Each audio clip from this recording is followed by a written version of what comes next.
In today's video, I'm going to share one mindset trick with you that helps me to save much more. Hello and welcome. My name is Peter B. and I welcome you here at My First Million, where we are achieving our financial goals together. Yes, the goal today is having the right mindset to save much more. And I have one trick for that might help you as well.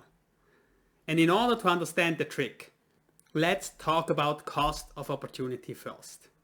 Cost of opportunity is basically all the things, all the chances, all the opportunities that you're missing out because you're doing something else. So everything that you're doing has some cost attached to it. Because if you spend more time on one thing, you can not allocate this time on other things. And the same is for money. If you spend more time on one thing, you can not spend it again on another thing. And this is exactly the concept that we need for today's mindset trick. And for me, what helps a lot is having clear investment goals.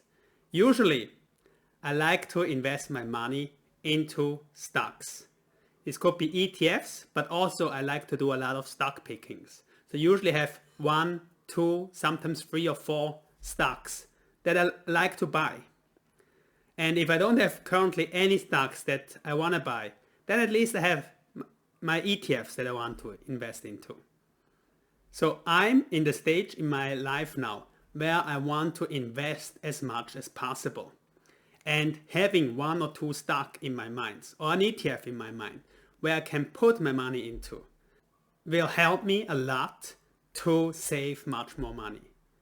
Because every time when I want to buy something, either something small or something big, I can remind myself of the cost of opportunity that I'm going to do by buying this stuff.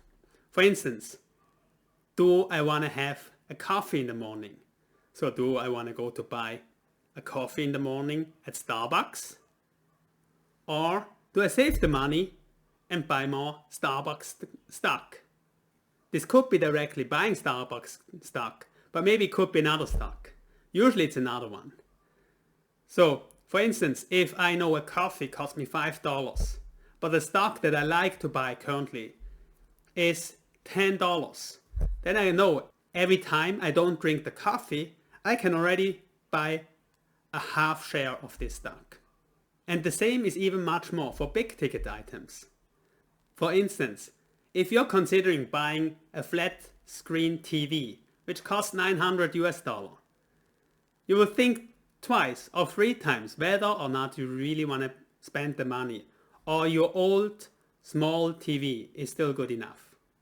Because again, if you want to buy the stock for $10, but you're spending $900 on the new big screen TV, then you're missing out.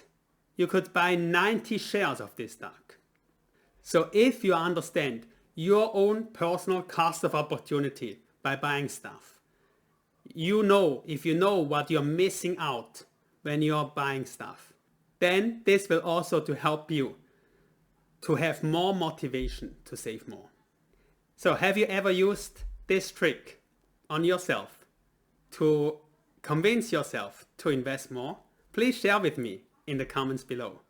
Then also, some people might think this is not very relatable. You give up on one thing to buy something completely different. That's maybe 2 complete separate things. But it can happen that you give up something and you buy something similar instead.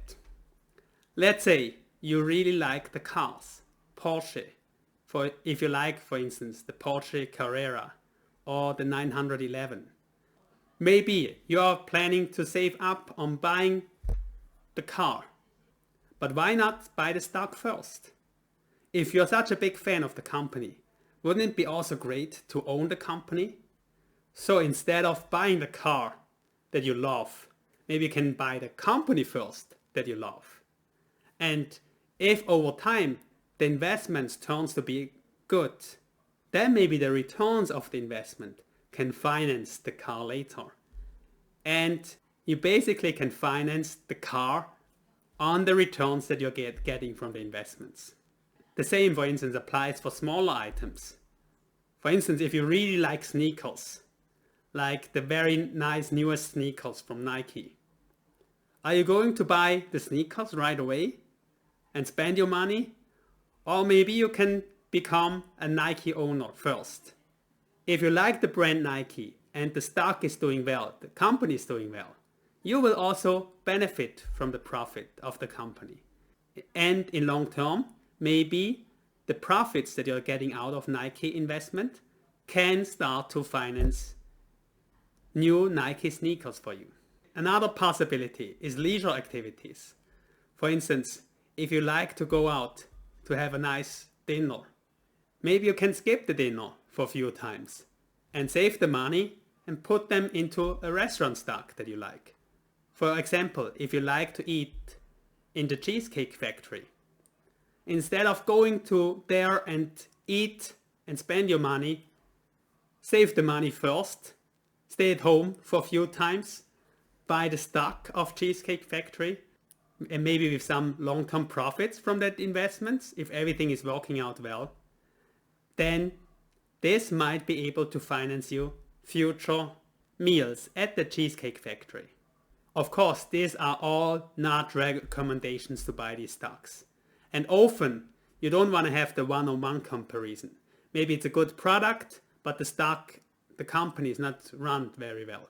Or maybe it's a good product, but the stock behind is too expensive currently. So often it's better to save maybe on the product here, but then put it to somewhere else.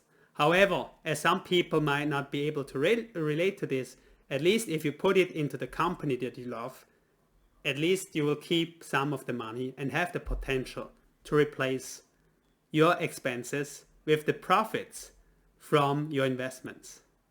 So now let's take this one step further to all the parents or potential parents in the future. You can do exactly the same for your kids, especially if you want to teach them that investing is a good activity and a beneficial one in the long term. For example, my daughter loves all the Disney princesses and my son loves all the Marvel superheroes. So instead of buying more toys about Disney princesses or more toys with Marvel superheroes, I gave them some Disney stock last year for Christmas. So now they're the proud owner of the company who is creating these marvelous stories about the princesses and the superheroes that they like so much. You can do this for other stocks as well. For example, if your daughter likes Barbie, give her some Mattel stocks. Or for other toys, maybe Hasbro would be an alternative solution. Then another example, I come from a farmer family. So the kids in my family, the kids of my siblings, they really like to play with toy tracker. So for them, maybe John Deere stock would be a great gift. If a kid or teenager likes to play video games, then maybe you can consider to buy stocks from a video game company or from a video game hardware company like Microsoft or Nintendo or Sony. So if you do something like this, you're taking the same mindset into consideration. You planting the seed about, do you want to just be a consumer and buy products and consume products, or do you also want to be an investor and own these great companies and put your money into investments first so that you can consume later when those investments pay off some nice profits. Thanks a lot for joining me today. I look forward to seeing you in the next video, and especially I look forward to seeing you winning financially.